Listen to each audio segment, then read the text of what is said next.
Perjalanan kehidupan adalah kisah perubahan dan adaptasi. Tapi apa sebenarnya evolusi? Bagaimana kehidupan pertama muncul? Dalam perjalanan ini, kita akan menjelajahi teori dan fakta yang mengubah cara kita memahami dunia. Video ini bukan hanya tentang sains, tapi juga tentang mempertanyakan teori, memahami bukti, dan tentu saja bersenang-senang.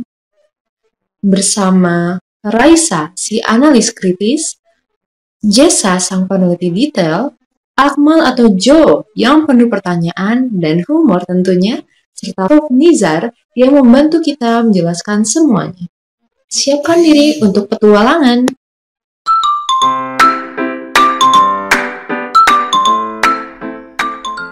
Nah anak-anak, kita mulai dari teori asal-usul kehidupan. Bagaimana? Ada yang udah tahu belum tentang teori asal-usul kehidupan?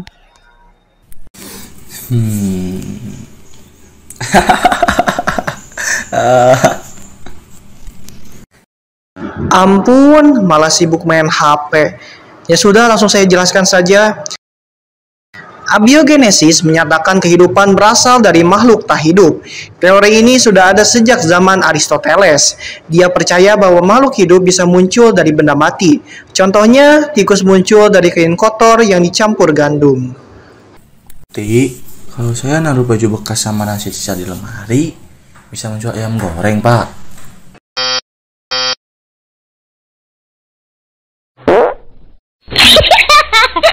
Jo, teori Aristoteles ini sudah ketinggalan zaman.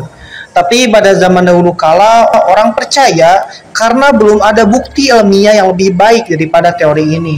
Tapi Pak, kan ada John Needham yang melakukan eksperimen dan katanya mikroorganisme bisa muncul secara spontan di kaldu yang dipanaskan. Kalau gitu, bakso hasil abiogenesis dong. Yes, bukan begitu maksudnya. Eksperimen Needham itu salah karena dia nggak mensterilkan alatnya dengan benar. Baru ketika Anthony van Leeuwenhoek datang, dia memakai mikroskop dan menemukan mikroorganisme. Jadi mereka itu bukan muncul dari kaldu, tapi sudah ada di sana. Masuk ke teori biogenesis, yang membantah gagasan bahwa kehidupan muncul dari benda mati. Ada yang tahu siapa tokoh pertama yang membantah biogenesis ini? Jojo lah. Francesco Redi, Jo. Dia yang membuktikan kalau belatung di daging busuk sebenarnya berasal dari telur lalat, bukan dari dagingnya sendiri. Nah, setelah Redi, ada Lazarus Spallanzani kan? Dia merebus kaldu dan menutup rapat botolnya, sehingga mikroorganisme gak bisa tumbuh. Itu membuktikan bahwa kehidupan gak muncul secara spontan. Sebenarnya ada Louis Pasteur yang membuktikan ini secara lebih elegan dengan botol leher angsanya. Louis Pasteur mengakhiri debat panjang tentang abiogenesis dengan botol leher angsanya. Dengan eksperimen sederhana namun brilian, Pasteur membuktikan bahwa kehidupan hanya berasal dari kehidupan sebelumnya.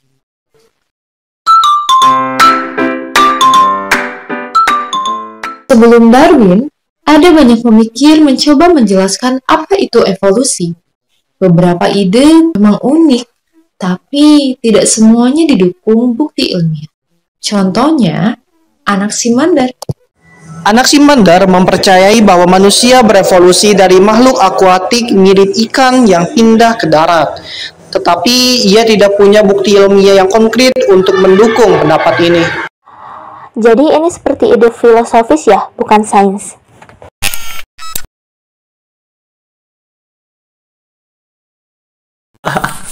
Yang udah pas bilang tubuh kita dari lumpur dan tumbuhan, lalu berubah menjadi hewan. Tapi itu gak logis. Betul, konsep ini diabaikan karena tidak ada mekanisme ilmiah yang mendukung. Lamarck percaya perubahan sifat itu diwariskan, tetapi penemuan genetika oleh Gregor Mendel menunjukkan bahwa sifat ditentukan oleh gen, bukan oleh kebiasaan. Jadi, kalau aku belajar main gitar, kan aku nggak langsung jadi gitaris. Ya begitulah, Rai. Contoh dari teori Lamarck yaitu adaptasi jerapah dengan pohon. survival of the fittest.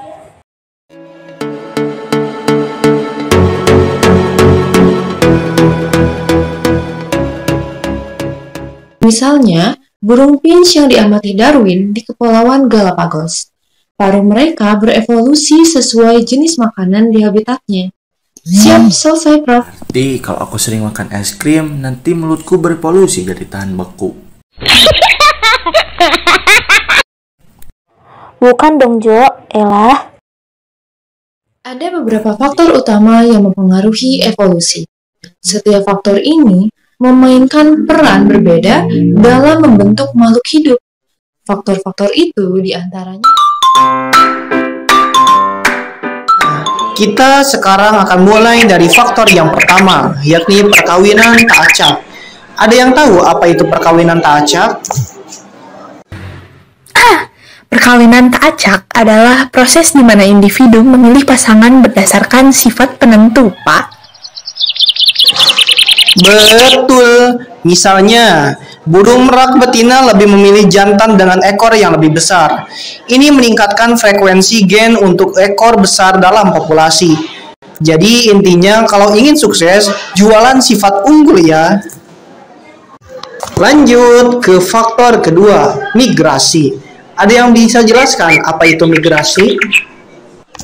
Migrasi adalah perpindahan individu dari satu populasi ke populasi lain, membawa gen baru atau menghilangkan gen lama. Tepat sekali. Contohnya pada kumbang kayu di Pulau Sangihe dan Manado. Kalau kumbang dari Sangihe bermigrasi ke Manado dan kawin dengan kumbang lokal, maka akan terjadi perubahan frekuensi gen dalam populasi baru. Berarti bisa dibilang mereka bawa oleh-oleh genetik ya, Pak? Nah, itu istilah yang sangat kreatif, Masya Allah. Berikutnya adalah hanyutan genetik. Apakah ada yang tahu apa itu hanyutan genetik?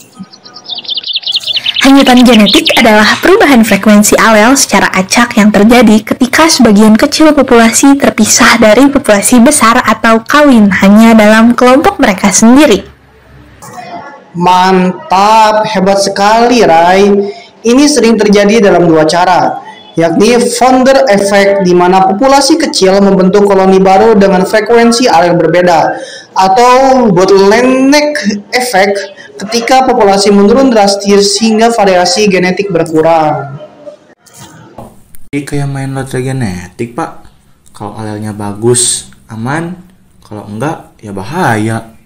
Analogi yang menarik. Jo, selanjutnya seleksi alam. Siapa yang tahu? Individu dengan sifat paling cocok dengan lingkungan lebih mungkin bertahan hidup dan berkembang biak.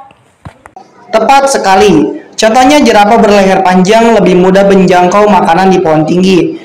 Jadi sifat ini bertahan dalam populasi. Oke, sekarang kita ke mutasi. Apa itu mutasi? Mutasi menciptakan variasi genetik baru dengan mengubah DNA. Tepat sekali, Jo. Mutasi ini penting sebagai bahan baku evolusi. Tanpa mutasi, variasi genetik tidak akan muncul. Terakhir, rekombinasi. Apakah ada yang tahu?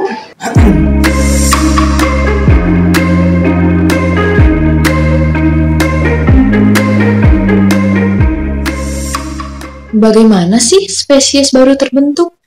Nah, proses ini disebut dengan spesiasi.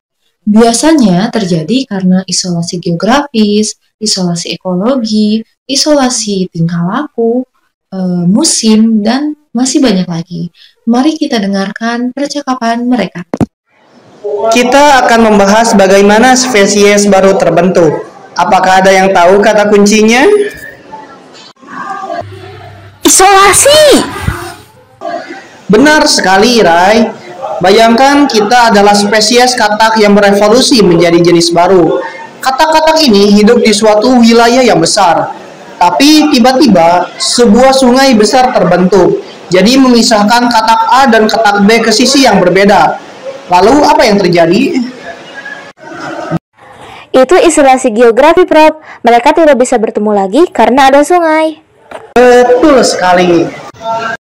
Kalau mereka tetanggaan, Misalnya katak A dan katak C, kenapa tetap gak bisa kawin? Pertanyaan yang bagus, Jess. Itu namanya isolasi ekologi. Misalnya katak A suka hidup di pohon, akan tetapi katak C cuma nongkrong di rawa. Jadi mereka jarang ketemu deh. Ah, kayak aku dan dia, Prof. Dia suka kafe, aku di warteg. Serius, Jo? Siap, serius. Lalu ada isolasi musim. Katak A kawin di musim hujan, sementara katak B kawin di musim panas. Nah, selanjutnya narator. Tolong dong jelaskan lagi. Mari semuanya simak baik-baik karena semuanya anak baik. Isolasi tingkah laku. Isolasi tingkah laku terjadi ketika perbedaan dalam perilaku kawin mencegah dua spesies untuk saling mengenali sebagai pasangan kawin yang cocok. Kedua, isolasi mekanis. Isolasi mekanis terjadi ketika perbedaan struktur fisik seperti alat reproduksi mencegah kawin antara spesies yang berbeda. Ketiga dan terakhir, isolasi gamet terjadi ketika sel kelamin atau gamet dari dua spesies tidak dapat bergabung untuk membentuk zigot meskipun kawin sudah terjadi. Hal ini disebabkan oleh ketidakcocokan kimiawi antara sperma dan sel telur.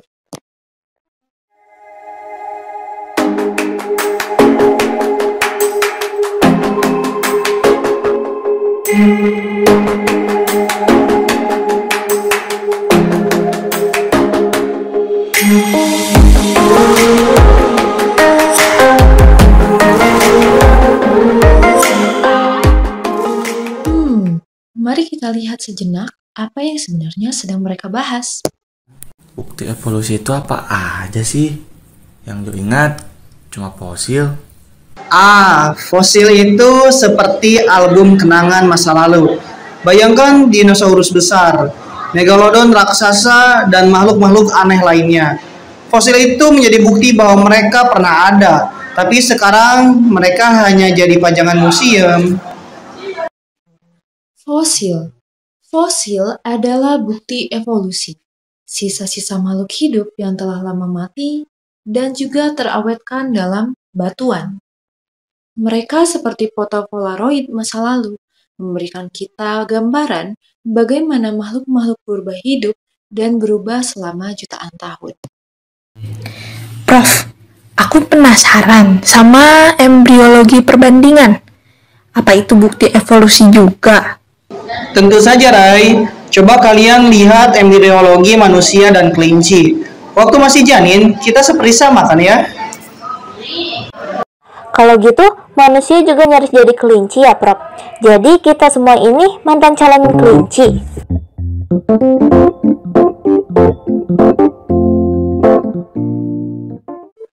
Dalam tahap awal perkembangan embrio, banyak spesies yang terlihat mirip, menunjukkan nenek moyang yang sama. Namun, nyatanya berbeda. Prof, homologi organ tubuh juga bukti evolusi kan? Saya pernah dengar tangan manusia mirip kaki depan kucing. Ya, kayak kucing, paus, kelelawar, manusia, semua mempunyai struktur tulang dasar yang sama. Akan tetapi manusia menggunakan tangannya untuk makan, sedangkan kelelawar memakainya untuk terbang. Jadi Prof, kalau semua makhluk mirip, kenapa kita tetap berbeda-beda?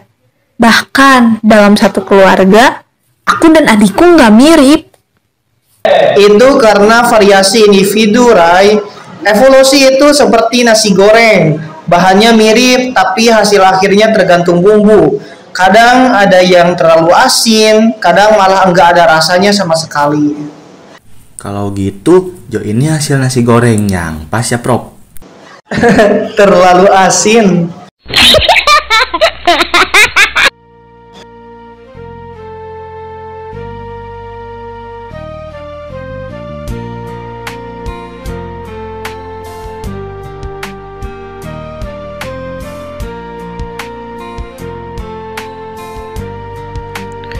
Teori evolusi Darwin yang menyatakan bahwasannya manusia berevolusi dari makhluk primitif atau kera ternyata bertentangan dengan ajaran Islam yang menegaskan bahwasannya manusia diciptakan langsung oleh Allah tanpa melalui proses evolusi.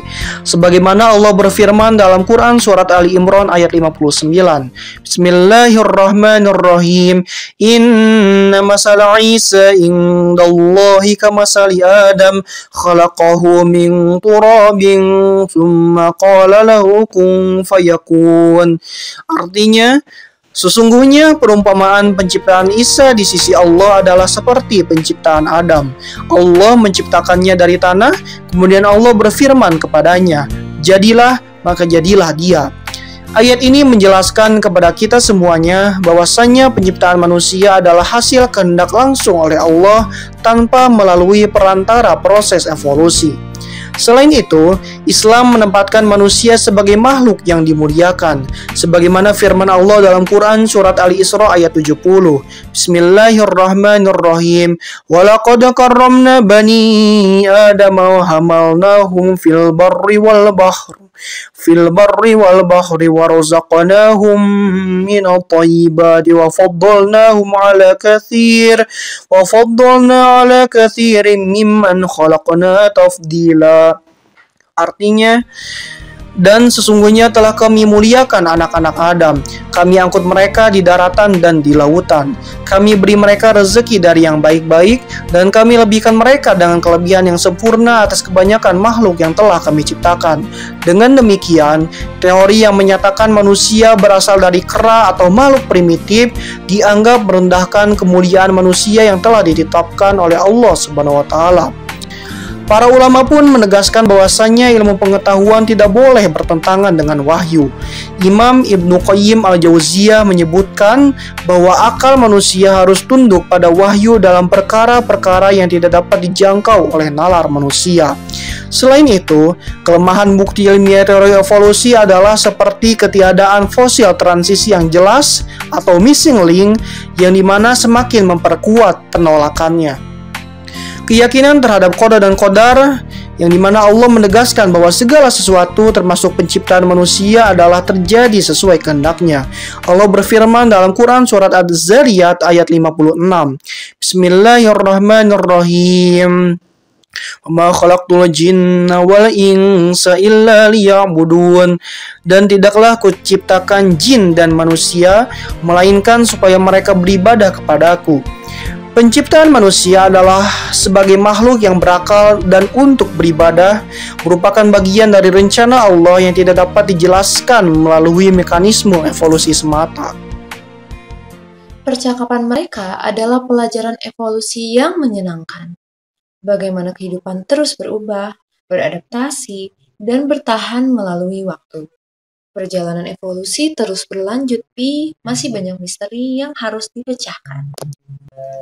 Menurut kalian, teori mana yang paling kuat?